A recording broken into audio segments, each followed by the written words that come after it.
हमारे आपसे केवल इतना निवेदन, इस पूरे श्रोता भाई बहनों से केवल इतना सा निवेदन है कि जिस भूमि को, जिस मकान को, जिस जमीन को, जिस जायदाद को आप बनाना चाहते हैं, जिस प्लाट को आप निर्मित करना चाहते हैं, कई कई घर ऐसे किराए के मकान में रहते थे तो अच्छे रहते थे, जब से घर बनाया प्रवेश करा तब से रो रहे हैं। 25 बार वास्तुशास्त्री वालों को बुला लिया, उसने यहाँ से सीढ़ी तोड़ दो, यहाँ से बना दो, यहाँ बाथरूम तोड़ दो, यहाँ से बना दो, ये पीछे से रास्ता कर दो, यहाँ से बना दो। ईमानदारी से कहना, पहले के समय में क्या वास्तुशास्त्री होते थे? नहीं। घर के बुजुर्ग कहते थे यहाँ कमरा बना दे बेटा, बेटा कमरा बना देता, यहाँ रसोई घर बना दे बेटा। घर के बुजुर्ग कहते थे वहां कमरा बनता था, घर के बुजुर्ग कहते थे वहां पर भोजन बनता था, उसके बाद भी उनके घर में शांति होती थी, फिर भी उनके घर में समृद्धि होती थी, लक्ष्मी की कोई कमी नहीं होती थी, कमाते कम थे पर देश की जिंदगी जीते थे, सुखमय जीवन जीते थे। आज के जमाने में बेटा कमा रहा, बहू कमा रही, पोता कमा रहा, पोती कमा रही, दादा कमा रहा, सारा घर कमा रहा है, उसके बाद भी सुख और समृद्धि और शांति नहीं है, उसके बाद भी आनंद की अनुभूति नहीं है, उसके बाद भी हमेशा रोना केवल सुख का होता है। जरा सा घर में 4 लोग रह रहे हैं पर चारों के मुंह भगोने जैसे रहते हैं, एक तपेले जैसा मुंह, एक भगोने जैसा मुंह, एक थाली जैसा मुंह, एक बल्टोई जैसा मुंह, सब कोई बोलने को तैयार नहीं, क्योंकि जब जब बोले तो बर्तन की आवाज आए तो बोलेगी। एक माँ बैठी टीवी के सामने, एक माँ बैठी, एक सोफे पे बैठा, बोले ही नहीं आपस में। वो सुख गया कहां महाराज?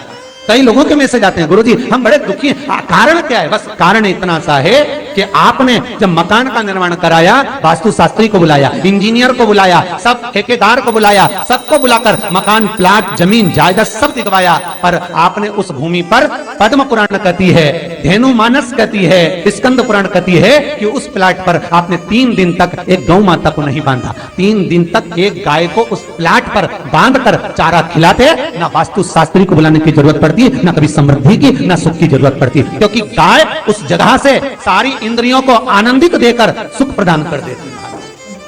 उस जगह के सारी रोग, बीमारी, कष्ट, तकलीफ, दुख को गौ माता खींच लेती। गौ माता जैसी जगत में कोई नहीं हो सकता। हाथ में घड़ी नहीं बांधती गौ माता, पर 4 बजे आपके रोटी मिलती है तो 4 बजे खड़ी मिल जाती है। 3 बजे भोजन मिलता है तो 3 बजे आपके दरवाजे पे मिल जाती है। 1:30 बजे भोजन दोगे तो 1:30 बजे ही मिलेगी। 1:20 पे दोगे तो 1:20 पे ही मिलेगी। कोई घड़ी नहीं बांधती, फिर भी समय पर आ जाती है। क्यों? क्योंकि भगवान ने उसको ऐसा बनाया है, 33 कोटि देवताओं ने उसमें ऐसा विराजमान कर दिया है कि जगत का वो कल्याण कर सकती है। उसका एक एक अंश जीव का कल्याण करने वाला है, एक एक अंश जगत का उद्धार करने वाला है। पर हम ये आज के युग में हम उसको भूल गए। आज के युग में हम ये सोचते हैं कि हम वास्तुशास्त्री को बुला लें, वो ये बता दे, हमने ये फ्लैट बनाया, हमने ये मकान बनाया, इसकी छत कैसी, इसका कमरा कैसा, वो बता देगा, सब कुछ बता देगा। उसके बाद भी लोगों के यहाँ सुख नहीं, उसके बाद भी शांति नहीं। फिर चलो तो चलो किसी बाबा जोगी क्या पूछ रहे, जो ऐसा घूम घूम के बताता, और उसके यहाँ जाकर पूछ लिया, बताओ बाबा जी हमारे घर में शांति नहीं, तो बाबा जी एक ही बात बोले थे, तेरे ही घर का है जिसने कुछ कर दिया। अब इसको याद आया 15 दिन पहले मेरी जेठानी से लड़ाई हुई थी, उसी ने कुछ करा होगा। अब बताओ बाबा जी ने आपस में ऐसा बीज बो दिया कि घर और जुड़ा हुआ था तो टूट गया। कोई बाबा जोगी सन्यासी तपस्वी पंडित जी के उपाय सुनने के लिए हमारा चैनल लाइक करें, सब्सक्राइब करें। श्री शिवाय नमस्तुभ्यम। नहीं है कि कोई आपका बुरा कर दे, किसी की सामर्थ्यता नहीं। संसार में किसी की सामर्थ्यता नहीं कि आपका बुरा कर दे, बस आपका बुरा आपका किया हुआ कर्म करता, कोई दूसरा नहीं करता। एक नींबू गिर गया दरवाजे पे तो 14 दिन तक नींद नहीं आई, सीसीटीवी कैमरे में देखो कौन पटक के गया, मेरे को तो 3 दिन से शंका हो रही पड़ोसन पे। अब बताओ, जब कैमरे में देख लिया तब मालूम पड़ा बेचारा साइकिल वाला सब्जी लेके जा रहा था उसके घर पे और नींबू पॉलीथीन से टपक गया।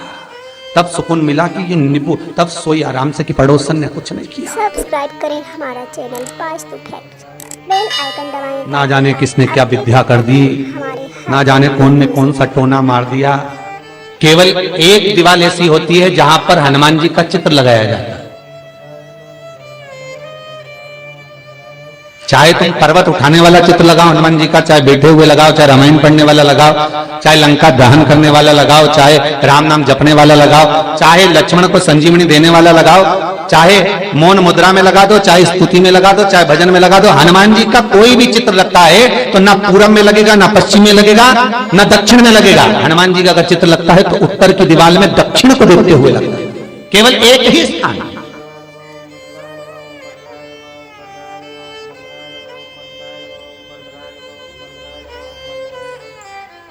जैसे पूर्वजों के चित्र को, पितरों के चित्र को गए हुए हमारे जीवों के चित्र को दक्षिण में विराजमान किया जाता है, उसी तरह हनुमान को उत्तर में विराजमान कर कर दृष्टि दक्षिण में कर दी जाए।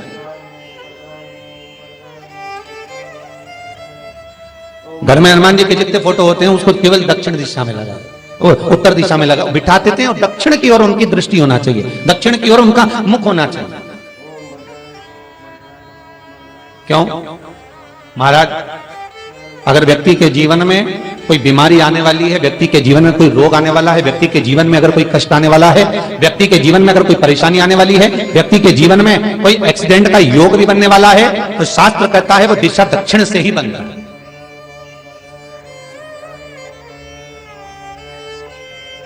ये दक्षिण जो दिशा है ये यम की दिशा है।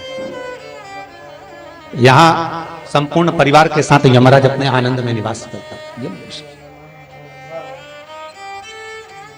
और जब हमारे घर में, हम ये नहीं करें कि आप हनुमान जी का फोटो लगाओ, हम ये भी नहीं करें, आपके घर में हो और आपने अगर विराजमान कर रखा है किसी दिशा में, तो हमारा तो निवेदन रहेगा, अभी तक आपने अगर जैसा रखा, पर एक बार दिशा बदल कर देखना कि रोग, बीमारी, कष्ट, दुख, तकलीफ में आपको लाभ मिला कि ना मिला।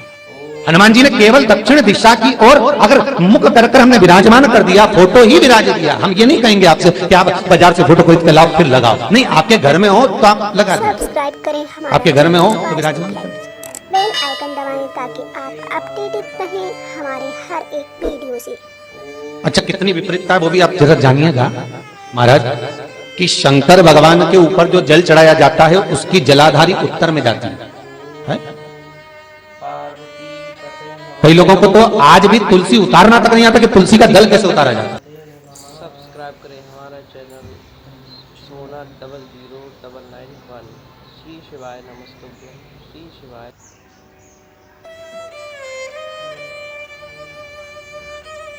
भगवान शिव का जो जल जा रहा है वो उत्तर की ओर जा रहा है, और हनुमान जी को उत्तर में विराजमान कर कर मुख दक्षिण की ओर कर दिया गया। क्यों? प्रबल दिशाओं में उत्तर और दक्षिण महाराज, ये जो दो दिशाएं हैं, इनको साधने के लिए कोई देवता आगे नहीं आता। अगर इन दिशाओं को कोई साधने वाला है तो केवल एक देवाधिदेव महादेव ही हो सकता है। काल का हरण करने वाला वो महान काल ही हो सकता है। शंकर का ही एक अवतार है हनुमान जी महाराज, रुद्र अवतार महाराज। हनुमान जी से कहा तुम दक्षिण की ओर दिशा पर संभालिए, शिव जी कहते हैं मेरा जल जब उत्तर की ओर जाएगा तो इस दिशा को मैं संभाल, चिंता न करिए। किसी लड़का और लड़की का विवाह नहीं हो रहा, 30 साल हो गए, 32 साल हो गए, 34 साल हो गए, लड़का लड़की का विवाह ही नहीं हो रहा, बहुत टेंशन है माता पिता। कोई मंगली है, कोई मांगलिक है, थोड़ा धीरे कम करो, प्लेन रखो, कोई मांगलिक है, कोई मंगल है। श्री शिवाय नमस्तुभ्यं। श्री शिवाय। बहुत प्रयास करें, 4 दिशा का स्मरण करिए, पूर्व पश्चिम उत्तर दक्षिण। हथेली पर आटे का दीप लगाइए, घी भर लीजिए और 4 बत्ती उसमें अलग अलग रख लीजिए। थोड़ा सा पीला चावल हल्दी में कर उसमें डाल लीजिए। जो लड़का और लड़की का विवाह करना उसी के हाथ में देना है। और देव उठनी एकादशी के दिन, जिस दिन देवता उठेंगे, जिस जगह पर तुलसी सालिग्राम का आप पूजन करते हो, गन्ने के नीचे, ईख के नीचे तुलसी का क्यारा रखकर पूजन करते हो, वहां पर भगवान शिव और भगवान नारायण का नाम लेकर उस दिए को रगवा दीजिए और वहीं पर हल्दी का तिलक उस लड़का या लड़की का कर दीजिए और उसके हाथ में थोड़ी सी हल्दी लगा दीजिए।